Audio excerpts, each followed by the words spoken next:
What's up, everybody? Welcome to a Flip the M Trade Deadline edition. Uh, kind of a lot happening at once. Trying to keep updated on Twitter on the Yeah. side right here. But just a reminder, we do have two great sponsors for this show. First of all, we have Prize Picks. Be sure to use that code 5, that's FIVE, to match up to $100 in your first deposit. And secondly, sponsored by Mosaics, a family-owned tiling company dedicated to fulfilling all of your tiling needs. They've been serving the community down in Miami for about 20 years now, so go ahead and give them a check out. Where do we want to start? Where do we want to like? I don't know where to go from here. I mean, we could talk about the elephant in the room that just occurred. You know, Miami getting Jake Berger out from Chicago, and sending left-handed prospect Jake Eater out there. Eric, what's your first thoughts on that? Yeah, I mean, honestly, looking at it, Eater's controllable through 2020, or Berger's controllable through 2029. He's a big power bat. Obviously, the swing and miss is there with him, but the pickings on the market weren't necessarily. It's not like there was a ton to choose from. But I do really like this player for the Marlins, especially considering their needs in the lineup. I would have probably just preference. I would have preferred Max to Eater at this point going, but I understand that perception around the league might still have Max above him regardless. So I understand it. I think it's a pretty good move altogether. He plays multiple positions on the infield. Probably slots into, play third base and give Segura a day off. So he doesn't have to play all the time overall. Yeah, Kev. No, I mean, I'm sorry, I'm reading Twitter and looking at everything going on, but no, I definitely like it. Eric, I could see where you would prefer to trade Max over Jake Eater. Thing with, I don't know, I'm kind of like 50-50 on that because, you got lefties in Luzardo, and I know Brax is, Brax, but lefties, left-handed relief. Sorry, my mind's going a million miles an hour. Left-handed prospects are definitely harder to come by. So I guess you could say when they're equally about the same level prospect, you want to hold on to the lefty. But, I mean, you got to give the get. And I think Jake Berger is going to be huge for this team, having him through the 28 season. The pop is serious. I mean, he has crazy power. 25 homers in 88 games is no joke. I mean, I was tweeting it earlier. His 162 average is 36 homers, OPS plus at like 115 or something like that. So the power is serious. I think it's a great move for the Marlins. I think it's a fun move too. I think it's not one that really anyone thought about or even really joked around with, like, oh, hey, how about Jake Berger? So I think it's definitely an unconventional out of the box pickup that I'm really loving, honestly, so far. I guess the one thing that, go ahead. No, go ahead. No, I guess the one thing that I wanna ask about it, and the one thing that kind of gets me interested is because everything that we'd heard prior to this was kind of that they were thumbing through the catcher market, more so at least in the run up to this. Do you think that I have a hard time believing that only Berger was the primary ask here? Do you think there was a chance that it was maybe they were looking to get a package deal of Berger and Grandal probably prior to just settling on, hey, the price is too steep for both of these guys. Let's just get the deal done for Berger? I definitely do. John, I'll let you hop in here in a second and say what you think. But I definitely do think that it was originally probably not a 1-for-1 like it was. It was probably a Berger and Grandal or some combination like that. Why as to why that fell through. Contract maybe. I know Grandal's owed a decent amount of money for the rest of the year. Also, I have a feeling that they don't really want to mess with the catching duo that they have going on in Fortes and Stallings. I know the offensive production hasn't been great, and they're not throwing guys out on the bases, but the pitchers love throwing to them, and it's so late in the year that I don't know if they would want to mess with that. But I definitely, I think that's a great point. I do definitely think that at one point they were probably talking about that and seeing if they could get it for the right price. And like you said, the White Sox probably, either didn't want to take on Grandal's contract, send us money, or something along those lines. And they're like, yeah, no, let's not get too crazy here and just play it safe in a way. Yeah, I definitely think that we were looking at adding Grandal. We've looked at Grandal, we've looked at Elias Diaz, we've looked at Salvador Perez. I think it's a mixture of what Kev was finishing off with saying it's a mixture of the money coming back because Grandal and Salvi have pretty big contracts. Elias not so much, and then also looking at how the pitching staff has reacted to the catchers behind the backstop and seeing their chemistry there, even if their bat's not there and their defense isn't all there, but their game calling or their chemistry might probably went into a big factor into why we didn't end up getting anybody. But I have I do know for sure that we were looking at sorry, there's so much going on Twitter right now, so I do know for sure that we were looking at Grandal. I heard a lot of names tossed out with the White Sox. If you were listening to the Fish on First stream on their Spaces a few days back, I had said on that space, there's about a 65 to 70% chance that we were dealing with Chicago. I've heard a lot in the past week of Chicago. I've heard Robert. I've heard, very limited on Robert. Obviously, we were interested. I've heard Eloy Jimenez. I've heard Tim Anderson. I've heard Yasmani Grandal. I hadn't really heard Jake Berger, so as Kevin was saying, it kind of caught us a little bit off guard, a little unorthodox. But they needed the offensive pop, and that's what we got. So I have very mixed feelings on this. I'm very, very high on Jake Eater. I think he's gonna be a stud out in Chicago and Southside. So we'll see what happens. I hope this trade doesn't come back to bite us. I'm really worried about getting a guy who, is at a 32% K rate right now, has -4 defensive run saves on the year at third base, and is batting .214. But we needed to make a move. We needed that pop. We needed that thump. There's not much that you can say there. We needed to get additions somehow, and just do what we can. And so we did that, and we knew that the price would be high, but when you're in a playoff race, which is a situation that we are not familiar with, let's get that straight. As Marlins fans, we have no clue what's going on here. This is the first time for us. But man, I don't know. It's getting used to being in that buyer's market. So yeah, I don't want to. I'll toot your horn for you since you didn't. I seem to recall in that space is somebody right after you saying I don't think a deal with the White Sox will happen, but it's all in good fun, just messing around with them. Yep. I was told that they haven't traded, so they won't trade. So Eli, you owe me some rib rolls when I get back down to Miami.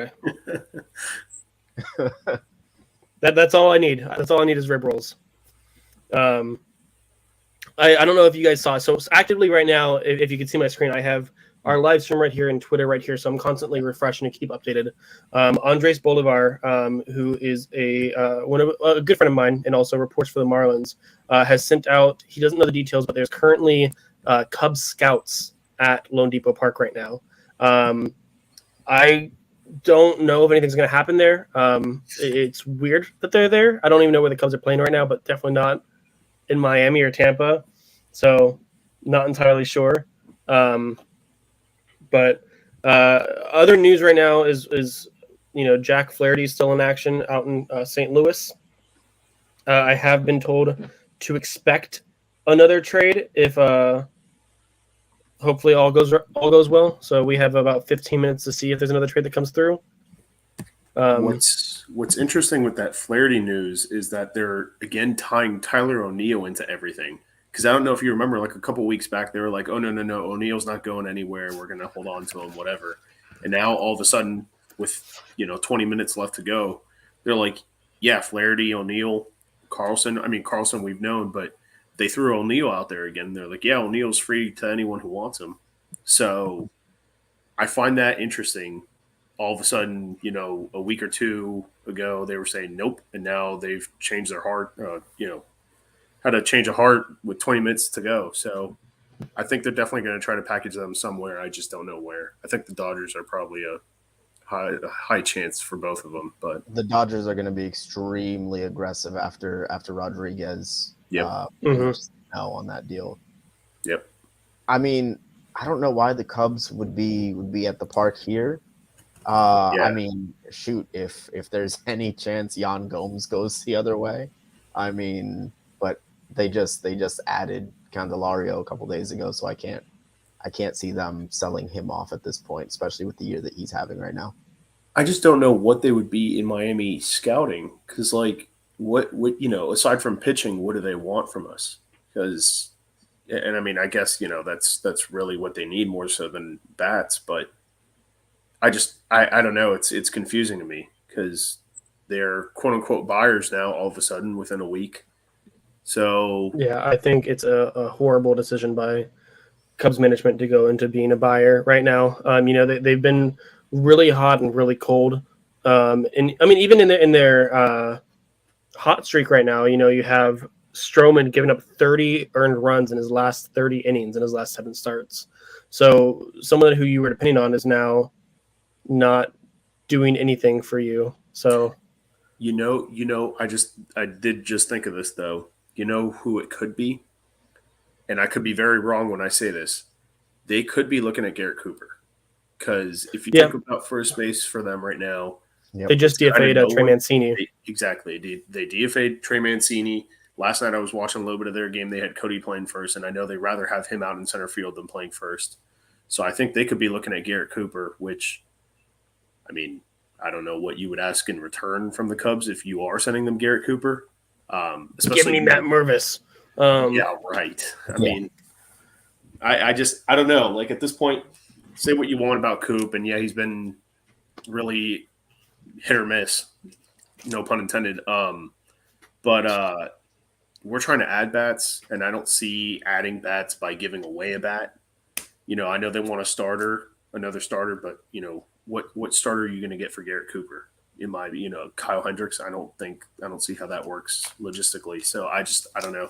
That's really the only person that comes to mind, aside from, like I said, maybe pitching, that I could see the Cubs actively scouting in Miami. Well, with Cooper, Go ahead. With Cooper set to be a free agent, I mean, I don't know. Maybe that almost feels like kind of like a housekeeping kind of secretarial move that like they kind of figured that they're not going to keep him on the roster beyond this season anyway. So maybe get what you can for him. It's a little odd in the middle of a playoff race, but I don't know. Maybe they feel like they can, I'm going to bang the table on this. Maybe there is a chance that we see Troy Johnston down the stretch, August, September at some point, get a little bit of run at first base too. Yeah. Quick note before we continue onward. Tommy Pham has just been traded from the Mets to the Diamondbacks. I was just about to say. Yep. Really weird because the Diamondbacks were just talking yesterday about how they had a log jam in the outfield, and they just traded one of their outfielders, Dominic Canzone, and now they trade for another outfielder. So I really don't understand what's going on over there. But I'm not sure. But anyway, going back to what we were saying about Jake Berger and everything, and gosh, all these notifications going on right now. With Jake Berger and Garrett Cooper. Jake Berger better profiles as a first baseman than third baseman. I think come next year, Jake Berger will be our starting first baseman. That was one thing that I was looking at this deadline is that, you have Yuli and you have okay, I'll get to that in a second. You have Yuli and you have Cooper on expiring contracts. So what do you do with first base after that, especially with a dry, empty free agency? The best is going to be Rhys Hoskins coming off the torn ACL, and after that, it's really nothing. So Jake Berger profiles best at that first base spot.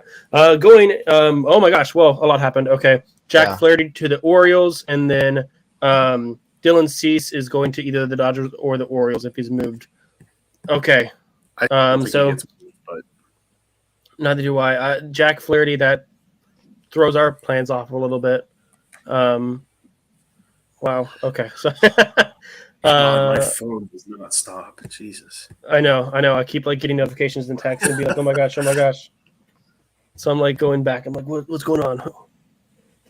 I mean, if Um, Flaherty's an Oriole, I would assume Cease goes to Dodgers to the Dodgers. if he goes anywhere. Feels like an either or thing if he does get moved. Yeah, I agree. I wouldn't put it past the Dodgers to be extremely aggressive on him too. I mean, they have the prospects to do it. Yep. And They somehow always do. I don't know how, but they always it's do. crazy. But then you know them; they love making that big splash at the deadline for someone. So, I if he goes anywhere, which part of me still I don't think he's going to go anywhere, but if he's going anywhere, I would fully anticipate the Dodgers just whatever you want. Here you go. Yeah. So just to again, sorry, I'm flying back and forth. To all the people watching, I promise I'm paying attention. I'm doing my best. But let's see. So I kind of want to get your guys' takes on it. So right now we have traded for Jake Berger. We have Andrew Nardi coming off the IL. That is 2 roster spots that we need to open up. Trade, DFA, option. I don't see anybody who can be optioned right now. I mean, you can argue Eddie Cabrera, but we have nobody to replace him in the rotation, so it doesn't really make sense to option him. But and there's nobody really in the bullpen unless you want to put Puck on the IL for XYZ. You know, Yips, Phantom IL. Maybe he has an arm injury. I don't know what's going on with him. He pitched really good yesterday, so that's a plus, and it's a move forward. But Eric, what do you think in the last 8 minutes before the trade deadline? Yeah, so the first thing that I would say is I think ultimately it comes down to probably Brazoban in the bullpen getting optioned. I think him and Soriano might be a little bit redundant for them, out of the pen at this point. And then in terms of who it is in the field, I do think it's suspicious that Jesus Sanchez hasn't played in 4 or 5 games here at this point. I think that they're trying to do something with him, especially since he's completely out of options.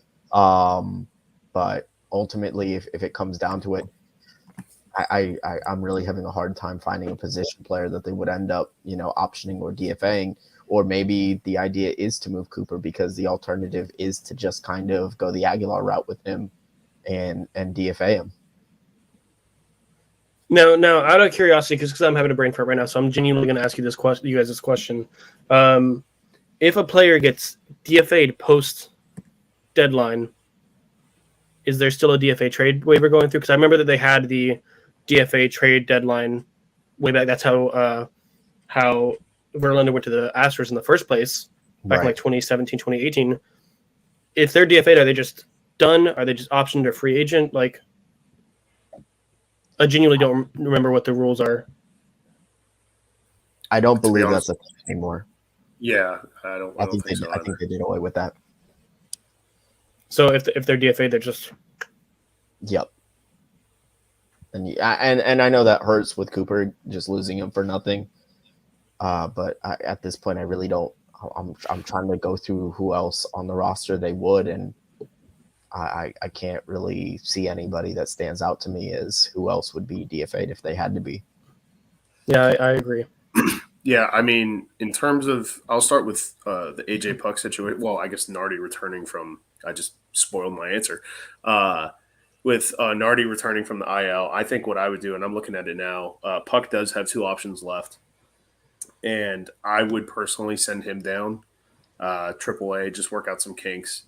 It's obviously it's more of a confidence thing, in my opinion, more so than really any mechanical issue or really anything. So I would send him down to AAA, just kind of get his confidence back up, make sure he's feeling good mechanically and just physically, getting that bite on that sweeper. Because honestly, like, in the past couple outings, like pretty much all of June, his sweeper has looked good at times, but he can't locate it for crap. So I would just send him down, get him a couple outings down there, get that confidence back up. Obviously, later on when you call him back up and you think he's ready to go, I agree with Eric. I think Brazoban is probably the odd man out. The only thing is I do get a little concerned with the overabundance of lefties in a bullpen, which is kind of weird to say. Normally you want lefties in a bullpen, but given that they'll have 4 when they're all healthy, and Scott, Okert, Nardi, and Puck, it's just kind of weird having 4. But with Berger, I really don't know. Unless a trade gets done here in the next 4 minutes, I really don't know because, like you guys are saying, I don't really see anyone that you can send down. There's no one with options unless it's Brian De La Cruz, and you're not going to option him. He's been one of your best hitters all year. So Jesus Sanchez not playing in the past couple of days, I don't think it's more so than there's been a lot of lefties that they've seen recently, except for yesterday. They're facing another lefty today, so I don't know. But yeah, it's going to be tough. I'm kind of curious to see what they're going to do there. I think a trade might get done here in the next 4 minutes, to be honest with you, though. Just to make room. I kind of think it kind of has to. Yeah. But I guess the next thing that we could pivot to is, I mean, there's been so much talk about getting a starter at this point. Like, what if there isn't one on the horizon? What if that just doesn't happen? What is kind of the idea through the rotation there? Is it Monteverdi might see some time in the rotation? Is it that, I know that they're kind of ramping up Perez to come back hopefully at some point down the stretch? Is it him that fills into that spot? Like, what do you guys think they would do if there is no starter on the horizon in a trade? I think sorry, I'm catching up on everything. The White Sox just traded Kenny Middleton to the Yankees. Honestly, I don't know. Because I don't think Yuri comes back until late August, early September at the earliest. I think he's only up for a month, maybe a little bit more, before the playoffs for that final push. So what do we do for that extra month? I'm really, really not sure. Man, Kev, what's your thoughts? It's tough, but I can't believe I'm going to say this. I think they're going to tough it out with Eddie and just kind of hope that he works through, these random outings where he walks 5, 6, 7 guys. And they're going to roll with the rotation they have right now, at least until Yuri comes back. I agree. I think Yuri's back. Depending on how the pitching's holding up mid to late August, I think best case scenario would be late August, early September. You hope the rotation holds out and all as well. But I think the soonest we see him is August because, I think they'll try to roll with the 5 guys they have right now. And if they're just not getting it done, then, Yuri will come back up. Maybe it's a Yuri up, Eddie down, or, maybe Cueto's just not getting it cut and you move on from that. But yeah, without another starter, like another starter in the horizon, I don't know, because they don't really have the options down in the minor leagues aside from Yuri, which we all know that situation, to just kind of call upon and be like, hey, we need you to give us some meaningful innings down the stretch here. I mean, this is no joke. This isn't like, oh, get your feet wet. This is like, we need to win these games. So I think they're probably going to have to tough it out with Eddie, which is kind of a scary sentence to say, but I don't really see what else they could be doing. Just FYI, another in-division trade. Rodolfo Castro is going to the Phillies, the Pirates. Phillies are Not making that some interesting moves. Okay. Yeah. Not that one really, moves the needle at all. I do want to notate, because we got this comment 16 minutes ago and none of us recognized it. Yeah. John in the comments said that he feels like there it is. Feels like they made a move just to make a move. Honestly, I kind of completely disagree. Even though I'm not the biggest fan of the Burger move, I don't think they made a move just to make a move. I think they made a move because they knew they needed an extra bat in the lineup. They knew they needed to do something to revamp this offense. Now, is Jake Burger going to be that? I don't think he's going to be all that. I think he's going to be a nice addition to the team and a nice addition to the lineup. But I do think that there was purpose behind making that move. All right, and it is officially 6:00, so give it about 5 minutes to see if there's any extra trades that fly through. Cease, according to Bob Nightingale, is staying in Chicago, which means that he definitely got traded. Oh, man. Yeah. But wait, do you have more? No, I was just saying because I had nothing else to say. Oh no, I was gonna respond to that comment. I'm with you, John. I disagree. Like John Anderson, not John who commented. I'm with you. I definitely don't think it's a trade just to make a trade. They needed pop. Again, like we said earlier at the beginning of the show, it was definitely an unconventional, out of the box move, but they got pop. They needed pop really badly. It's someone that they could put in the middle of the order. It's definitely not making a trade to make a trade. And I said this earlier, texting a couple of my buddies like way earlier in the day in the morning. And I was like, I am terrified that they're going to make a desperation move, send a massive package for a rental or, a 1 year kind of wild card, type of person, type of bat. And I was terrified that they were going to end up doing that. And I don't think this Burger move was that at all. I think this is a really smart move. Again, it's a guy that you have you have control of until the 28 season, through the 28 season. So no, it's definitely not a trade just to make a trade. This is going to help the team tomorrow and for years to come, in my opinion. If y'all didn't see, old friend Alex Jackson traded to the Tampa Bay Rays. Yeah, that means that Alex Jackson's about to be the greatest player in franchise history for the Rays. Yeah, congratulations on the Rays for acquiring all-star catcher Alex Jackson. I mean, honestly, I do disagree that it was a deal just to make a deal. Ultimately, they had the arms in the farm to move, and they clearly wanted to go out and get some more power. I like the player. I'm not in love with the cost, like John. So ultimately, I think it's if I had to grade it, it would probably be like a B- type deal for me.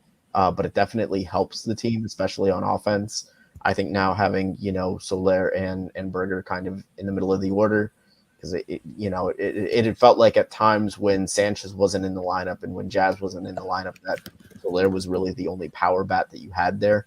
And Berger kind of just gives you that extra dimension of you've got two thumpers in the order. Yep, 100% agree. And looking here, are they done? I definitely feel like we're going to get one of these, 6:15 tweets that it's like, yeah, I think so.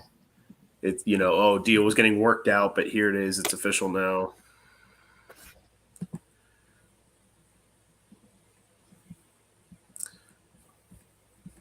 According to somebody I have in the industry, you know who you are if you're watching, might be all that we have going today. So we will see if that changes.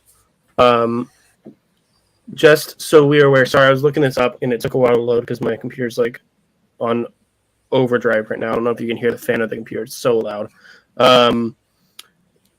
Berger has played predominantly in the 5, 6, and 7 slot in the lineup. He's best played in the 5 and 7, but he's most often played in the 6. In the 6 slot, he has a 5. An ad popped up right over the thing. Where did it go? Okay, in a 6 slot, he has a 593 OPS with a 168 average, 6 homers, 15 RBIs in 34 games. In the 5 slot, or in the 5 hole, 204 average with 7 homers, but a 973 OPS. And then in the 7th hole, he's batting 281 with 7 homers and a 1,005 OPS. So we'll see where the Marlins slot him. And we'll see. I genuinely think that he's going to end up being our first baseman of the future. I think that's kind of where Kim was going with this trade, is getting the impact bat for right now, but with his control, we can also move him over to first base and have him for the next 4 or 5 years.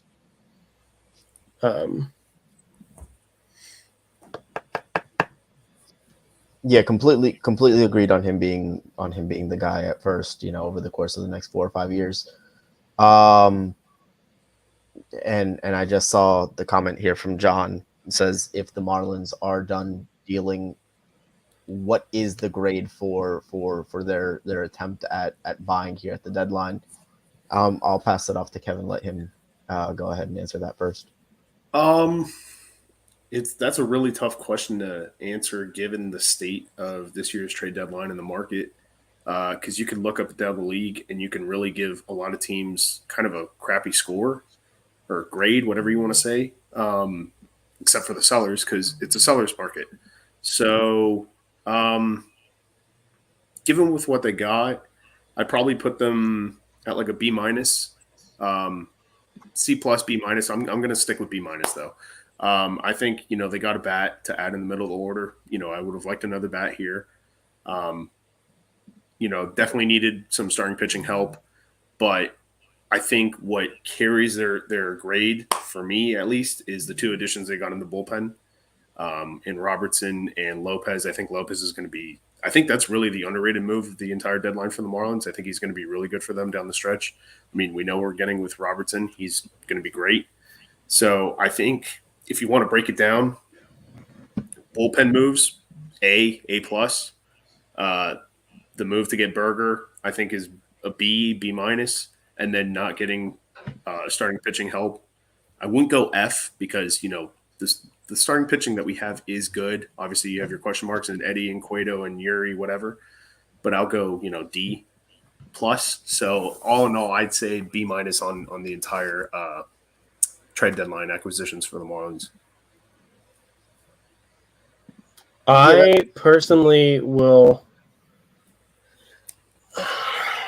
It's tough. It's tough. It's the market that makes it really hard because there wasn't much available for us to do. I think with what's available, if you look at it in a vacuum and look at just what was available, I think I'll give it a B, depending on how Berger does for us. Yeah.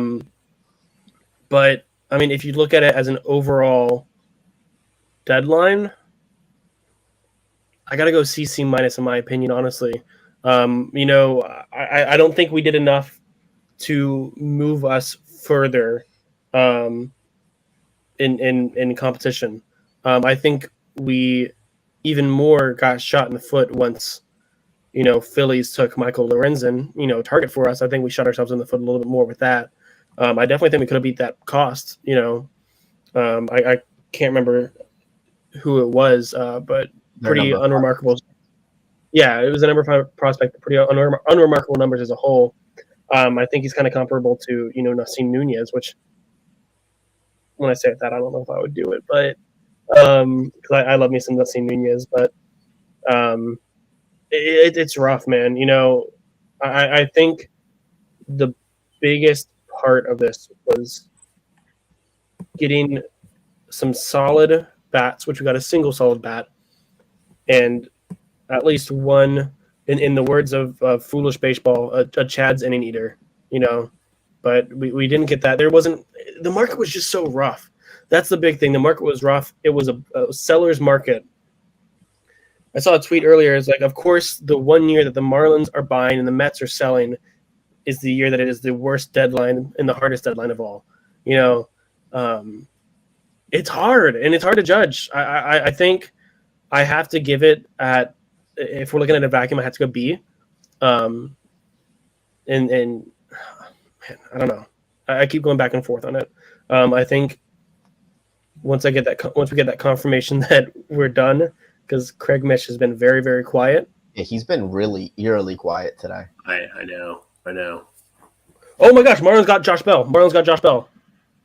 Oh, well, that's interesting. Oh my gosh. See, but that makes me even take back what I said. Forget what I said. That's an A minus of a deadline. That makes me even more confused, though. No, that means Berger's your third baseman. Right. At least. Well, Josh Bell only has one more year on his contract. But I would have to. Yeah, but at least for this year, I would assume that means you see Berger mostly at third. Oh yeah. I think Berger stays at third. But now they have to clear space for 2 guys on the roster. I don't know what the return is. Let me one of our guys that Kevin and I know that's in the industry, he told us about a month ago when the deadline started to kind of formulate of what was going on, that the Marlins and Kim Ng were not afraid to trade major league talent to get better at major league talent. So I have a feeling Cooper's going out there because that has to clear that for. I can't see them putting Cooper on the bench. No. Nor can I see him getting DFA'd. You would have 3 first basemen at that point in Bell, Cooper, and Yuli. There's no way. Whoa! Gene Segura and Khalil Watson. Wow. Oh. That's it? Wow. That's it? Yeah. You're saying that's it, but I'll take it. I don't know. I feel like Watson's no, a I'm big not with tax you. to get Yeah, off of dude. Segura. Yeah, dude. I'm not thrilled with that. I mean, I feel like First off, it's addition by subtraction. As much as I love Gene as a clubhouse guy, it's addition by subtraction by getting rid of him. We have to all admit that. Like, he's been it is horrific. I love Khalil. I think Khalil has a lot of upside, but with his attitude, with his K rate, and with his low average in the low minors, getting a player like Josh Bell that's that good, and even on his Garrett Cooper's gone too. Whoa, hold on, there's a third trade. Whoa, Craig, let me talk. Let me talk, Craig. I was going to say there's no way they're keeping 3 first basemen on the roster. There's just no way. But where's Cooper going? It's got to be for an arm. It has to. There's Ken no Rosenthal way. Says that Bell and Cooper are in the same deal. No, chance because we're getting 3 guys for Josh Bell. No, because I trust Passon to say everything that happened. Which Passon was the one who tweeted out that we gave up Khalil and Watson. Khalil and Watson. Yeah. Ooh, we got Ryan. Sean Reynolds is gone too, and we got Ryan Weathers for the Padres. Weathers, I kind of like that. Weathers is a young, I think he's 24, left-handed pitcher, if I'm not mistaken. Kind of a swing guy between starting pitching and relief pitching. He was a pretty high-touted prospect. Mm-hmm. Wow. Okay. His K rate hasn't been there in the majors. So let's see. I mean, a 6.25 ERA on the year, and a 5.80 FIP. Only a 6 strikeout, but he's only 23 years old. I don't know. I like it. He's in the minors right now for the Padres with a 4.2 ERA and 8 starts, 52 Ks and 40.2 innings.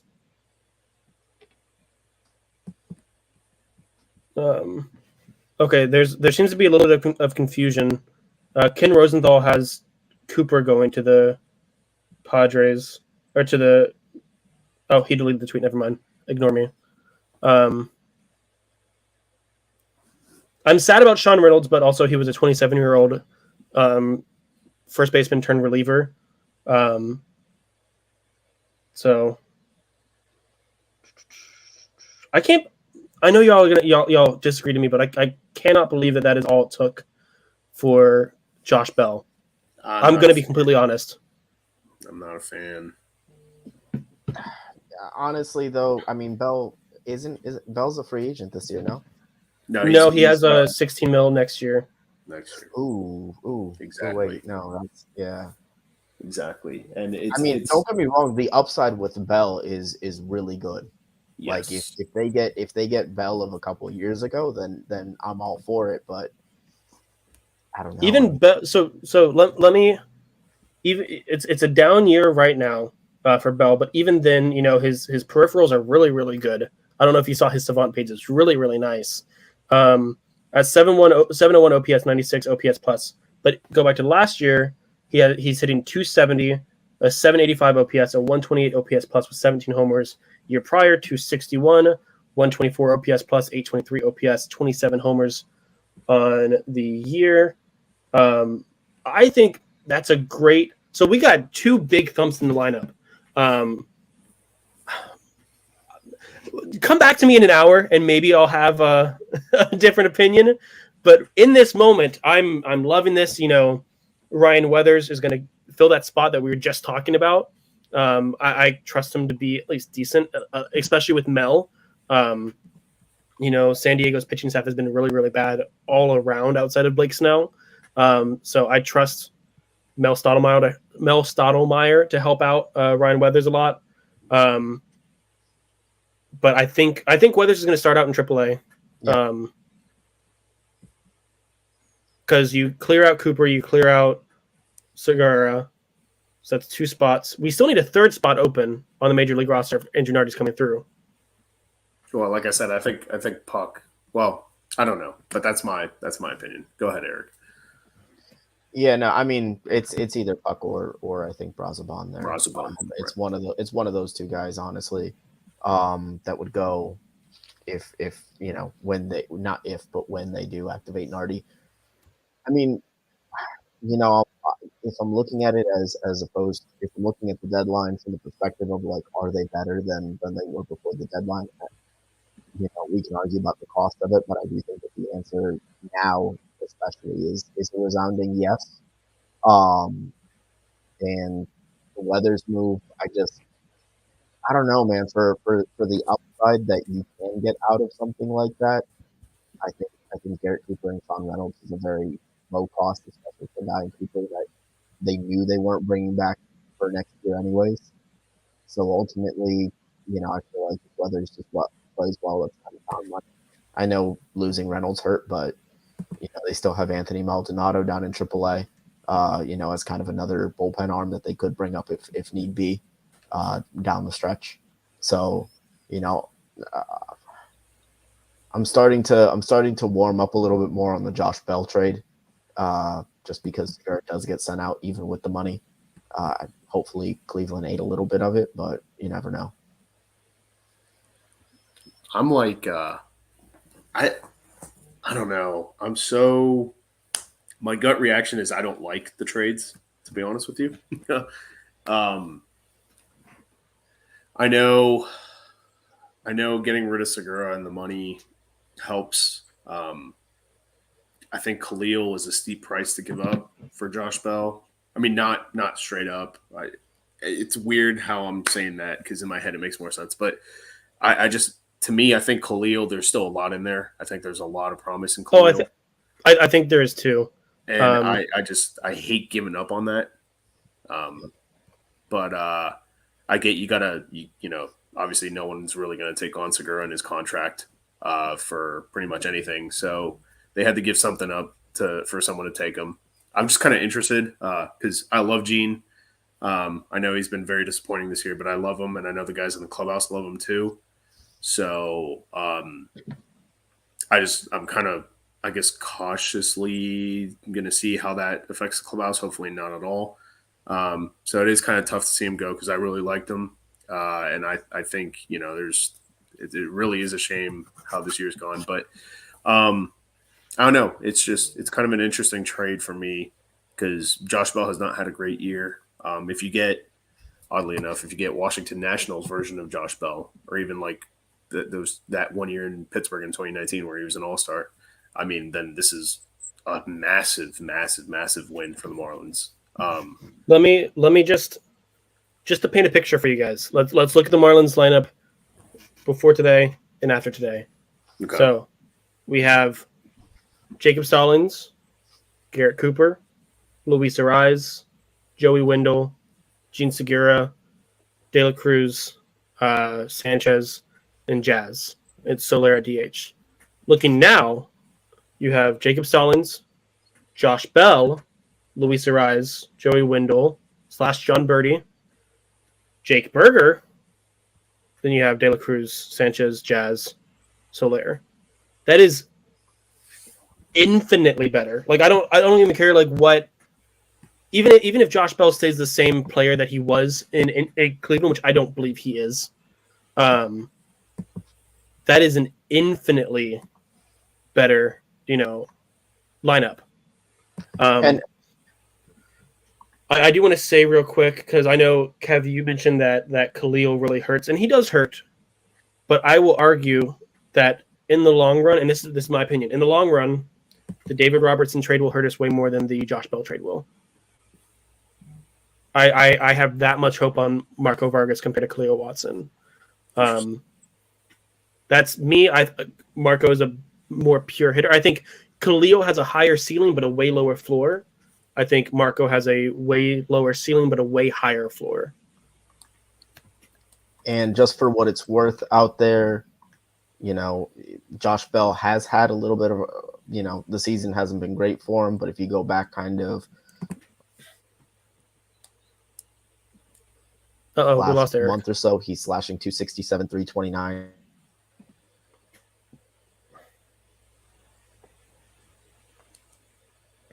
We lost Eric there. Hear you guys. You hear us? Okay, you keep cutting out a little bit. Yeah. I'm sorry. Okay, you're back now. Welcome back. Okay, Yeah, you're back. Over the last month or so, he's OPSing 756. So maybe that are starting to kind of turn for Bell a little bit. The slash line starting to turn around a little bit. I mean, left-handed power plays at Lone Depot, and you know, if Bell has nothing, he does have a lot of that. So, you know, and like I said, it's just, I think it's a much higher upside move than Garrett Cooper. And you know, Bell, you know, fair or not to Coop, I know Coop has had a really bad luck throughout his time in Miami, but knock on wood, but Bell is just, I can't help but think he's going to be a more, you know, dependable option in terms of availability as well on a day-to-day basis. No, I do agree with that. And I always love being a good old switch hitter, and I love switch hitting. I think, and you know, the Marlins don't even have a single one on the roster, if I'm not mistaken. So having that you can have a guy in there that you could throw pretty much every single day, doesn't matter righty lefty, is huge in my opinion. I felt like we did have a switch hitter, but maybe I'm going crazy. I don't know if we do this year. I don't think, but also new updated lineup after the trade. Kevin, I do want to point out, I told it to you earlier. You said Coop's in the lineup but I said at DH, he's going to get moved. So here we are. But new updated lineup, you have Yuli still at first base, and then you have Soler sliding over into the designated hitter role, and you have Jesus Sanchez in center field with De La Cruz in left and Avi in right. So that's the new updated thing. Still waiting to see news on Andrew Nardi getting up here, because I know that in the pre-game presser, sorry, again, there's everything going on. In the pre-game presser, Skip had mentioned that. Sorry, Skip had mentioned that Nardi would be activated prior to the game. Dude, I had the biggest brain fart. Oh my gosh. Skip had mentioned pregame that Nardi would be in the rotation, or not in the rotation, in the bullpen today. So with the game, I don't think it's happening. If the game's starting in 17 minutes and no move has been made, so don't think it's going to happen today. But I mean, then Nardi comes back to Yes. Dodgers got their man. They got Ryan Yarbrough. Yep. Rays legend Ryan Yarbrough. Anyway. And Scott Barlow leaves the Royals and goes to the Padres. I did not see that. Just happened. Interesting. Like 30 seconds ago. But yeah, the Nardi note, I have a feeling they might wait till tomorrow to make that move. I know what Skip said in the presser, but yeah, I agree. Just I don't based off think of, Chris knew or Skip knew. Yeah. I think based off of everything that's happened in the last 20 minutes or so, I think they're just going to make a slew of moves tomorrow. Just kind of one swift move. Like, all right, let's just make all the moves all at once, and then we'll move from there. So I think they'll wait another day, and then we'll have Nardi back in the pen tomorrow.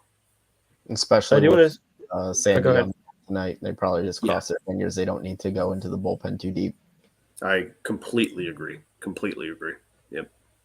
I do want to say everyone is talking about how much devastated the Marlins farm system. I don't think so. I don't think this really hurt us. You know, Jake Eater hurts. Marco Vargas hurts. But, you know, you take out Jake Eater. You know, you have Thomas White and Noble Meyer coming in. Especially Thomas White is a left-hander, correct? Mm-hmm. Is it White or Noble? Yeah. No, Thomas White basically takes his spot. Obviously, Eater was closer to being major league ready. You have, you know, Kemp Alderman. You have Brock Vredenberg. Yeah. Vredenberg. Like, I think Khalil had a super high ceiling, but I think, honestly, if you'd asked me last or in the offseason what we would get for Khalil Watson, I thought we would have gotten pennies.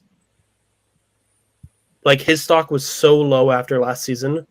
So the fact that we're able to turn it around into Josh Bell, I'll take it.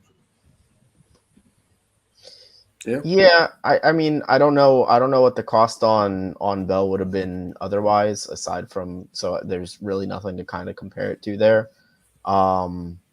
But definitely true that Watson would have been completely pennies on the dollar previously. And, from Cleveland's perspective, they have a pretty good history with former Marlins prospects with maybe some attitude issues. So, hopefully he turns things around over there. Sorry, I'm just not seeing all these comments on here. Anthony Manzano, I don't know if Alejandro, if you can put that on the screen. He wants to know if we're surprised that we didn't try to acquire another top of the rotation starter, maybe like a Jack Flaherty to partner up with Sandy. A little bit. I did think that we were pretty heavily connected to Lorenzen, to Flaherty, and I feel like there's one other pitcher that I can't think of off the top of my head that we're connected to. So hearing a lot of talk from there, and then all of a sudden, not getting them, it was a little frustrating. But for the lumps that we got in the lineup with Jake Berger, with Josh Bell, and then you get Ryan Weathers as an inning eater in there, and even then Ryan Eaters is Ryan Weathers. Sorry, Ryan Eater. Yeah, Ryan Eater. No, Ryan Weathers. He's as I said, he's a former top prospect. So if Mel can do it, I did see a tweet from Fish on First, where they were making a joke, yes, but they did say if you squint really hard and look at Ryan Weathers, you see 2021 Jesus Luzardo, which is a pretty funny tweet. But I mean, they're kind of right when you think about it. You get a former top pitching prospect who hasn't fully panned out. You give him an offseason with Mel, make him a long relief, make him in the rotation. Also want to point out super duper quick, because I have their swamp pages up front. Josh Bell is in the 67th percentile of average exit velo with the 92 percentile of max exit velo. And Jake Berger is the 92% percentile of average exit velo and 100 percentile of max exit velo. So, whoa. Yeah, John, I was literally about to tell you. I was going to tell you. Yeah. Eric, you don't know this guy, but we just got a text from our guy saying, hey, we might not be done. Whoa. And so Grant Keifer of I believe Fish on First, if I'm not mistaken, yes. just tweeted out the eyes emoji. So yes, like 44 seconds ago. So yes, I see that. So maybe they did. Let's hold that thought. Kim Ang is going forward, dude. She said, "I'm keeping my job. I don't care." I mean, listen. I think I don't. I mean, I'm sure they tried to acquire starting pitching. They're probably still trying to acquire starting pitching by the looks of things. And really quickly, Anthony had commented that we were attached to Mitch Keller. I personally had never heard that name, not on Twitter nor through my source. So I honestly, even then, I'm not a big Mitch Keller fan. I mean, I think he's very what's the word? Like shades of Garrett Cole in Pittsburgh, where he never really hit his potential, and once he left, he did. So maybe that's a possibility, but I'm not a big Mitch Keller fan, and I personally hadn't heard that. Yeah, the price on Keller feels like it would be a little bit prohibitive as well. Yeah, I agree. It would, and I don't blame the Pirates for putting a high price tag on him. He's had a pretty good year this year, but I just. Yeah, I don't see it being worth paying that price. Also, correct me if I'm wrong, I feel like the Marlins' relationship with the Pirates is not the best after the offseason. It is in the water, man. So I just wouldn't be shocked if they're just like, we're not even going to bother with you. Yeah, I really, we were supposed to end at 6:30, but with eyes emojis And with text like that, we're gonna stay on just a little bit longer. I think at the very least we could stay until first pitch. You know, the game starts. I think it's safe to say, like, all right, cool, let's wrap it up here, watch the game, whatever. But until then, I mean, we got 9 minutes until first pitch, so it's up to you. I have no problem with that. No, I'm cool. I'm cool going. I'm having a good time. Yeah, that's interesting news to me, and it's not even news. It's just we might not be done, and then eyes emoji. That's enough for me to stay engaged. I don't know if y'all saw, but Luis Urias, is going to the Red Sox from the Brewers. That's another one that we didn't get to see. For those who are on this stream, which I don't know how many of you there are, if you use our code 5 on Prize Picks and put your first deposit in, there is a taco tonight on Taco Tuesday for Zach Gallen at 4.5 Ks, which I feel like a pretty good line. I almost took his line at 6 earlier today. I have a quick, not a trade. Edward Cabrera has been optioned to AAA. Andrew Nardi recalled. Not recalled. Andrew Nardi back from the IL. Garrett Hampson recalled. Yep. That is interesting. They have the flexibility to have Hampson up for today, because we traded everybody away. I wonder if they're going to have Weathers slot in for Cabrera's spot. It wouldn't surprise me. I think they've got options there. As far as that goes, I guess it probably would be Weathers for the time being. Yeah. I do want to note that we did talk about how Josh Bell has an extra year on his contract. It is a player option, so it's all up to him if he wants to stay with us, which hopefully he does. I would love Josh Bell.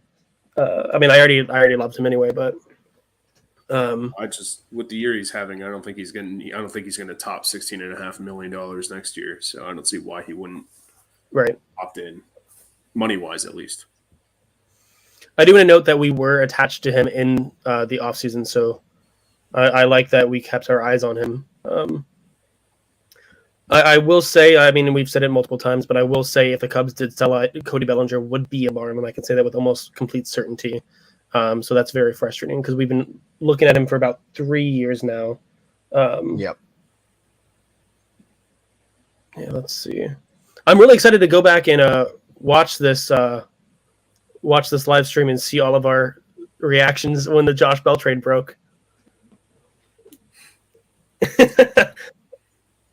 I don't want to see my reaction from the Garrett Cooper trade, though, because I'm still not thrilled with that. But I'm like the biggest Garrett Cooper fan of all time. So I think the Garrett Cooper trade was more so banking on the upside of Ryan Weathers as a prospect, and I also think that it's just now we need to get rid of Cooper. How we're going to do it? Yeah, so I think that's kind of what it was. After you trade for Josh Bell, you can't. There's no world where you can have 3 first basemen on a major league roster. It doesn't, like when they don't play any other position, it just doesn't make any sense. You can't do it. So just quick update: Gene Segura is released by the Guardians. No way. Yep. Wow. Sign him back. Bring him back. Yeah. I'm kidding. I will say was a little bit of a surprised to see Gene traded because everything that I had seen and heard from being in the clubhouse is that Gene was a big clubhouse guy and everyone in the clubhouse loved him. So that was a little bit surprising for me. Anthony, I'm just now seeing your comments. I do apologize. As you can see, I'm kind of everywhere. I'll read them out loud for those who can't see them. Comment number 1, he says, he has 4 now. Okay, we'll catch up to you. Give me a second, Anthony. First one says, honestly, I'm okay trading with Watson because we have Yiddy Cappy and Ian Lewis. If you had said before season, I would have agreed with you. Ian Lewis and Cappy have been really, really disappointing this year. They started out hot and they've really, really hard cooled down. I'm not out on them. I do love Ian Lewis. And I do love Yiddy Cappy. I was torn between him and Jose Salas when we had him. But obviously we kept Cappy over him. So I don't know. I think that there's different players there in our system. And maybe in future drafts. We still have not seen Nunez there, Cody Morissette has looked pretty good lately, so I feel a little bit okay there. Technically, still Jordan McCants hasn't really done anything. I'm speaking a lot and very fast, so if any of y'all want to pop in with your thoughts on that too. Well, I mean, they're just different players. Khalil and Yiddy and Ian Lewis. Khalil's just a different type of player from Yiddy and Lewis. Definitely more power with Khalil, but you're getting better defense and a more better contact with Yiddy and Lewis. I agree, though. If you would have told me that before the season, I would have been like, yeah, sure, by all means. At this point, I don't know, but I think that's more of a time will tell sort of, situation rather than I'm going to overreact to that right now. Yeah, I mean, Javi Sanoa is another guy that's kind of like a middle infield prospect. Yeah, that's been playing. I really love Javier. I love the approach, but ultimately, I do think they'll be fine up the middle, long term. Like you said, future drafts as well. And then as far as I don't know, it seems, I don't know, it feels like trades are coming in even later this year than normal. So I'm still scrolling, just expecting. Yeah, I'm refreshing every 5 seconds. Yeah, I don't know why the most shocking thing to me is the Gene Segura release. I just I don't. Whatever. Sure, Guardians legend Gene Segura. Immaculate grid legend. No, he never played, so he's not going to work. Exactly. But on to the next comment. He said, "Can you imagine a starting rotation with Sandy, Yuri, Thomas, Noble, and Dax?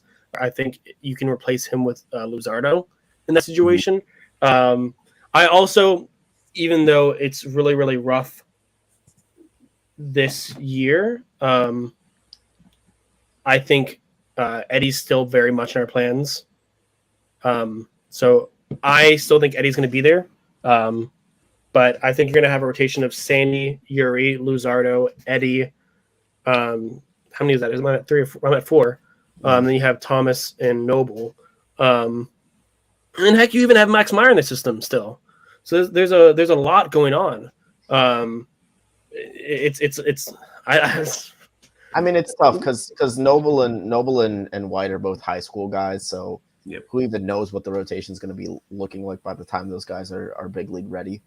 It's one of those things that's probably 3 or 4 years down the line, at least. Yeah. Well, I think at that point, I think Sandy's contract would be over. So exactly, he stays here, but who knows where he is by that point. So I mean, it would be crazy if you're just thinking hypotheticals, like with the projection for Noble and Thomas White. If you could add that projection right now with the rotation they have right now, I mean, there's no better rotation in baseball, but that's just not like a realistic thing necessarily, given that, like you said, Eric, they're 3, 4, maybe even 5 years away. So, I mean, who knows? We'll see. They're exciting kids, though. It'll be fun to watch them to grow and see what they can turn into, because I think the sky's the limit for them. So, his next comment, we'll go a little bit quicker on them because there's still some stuff to cover on our limited time here.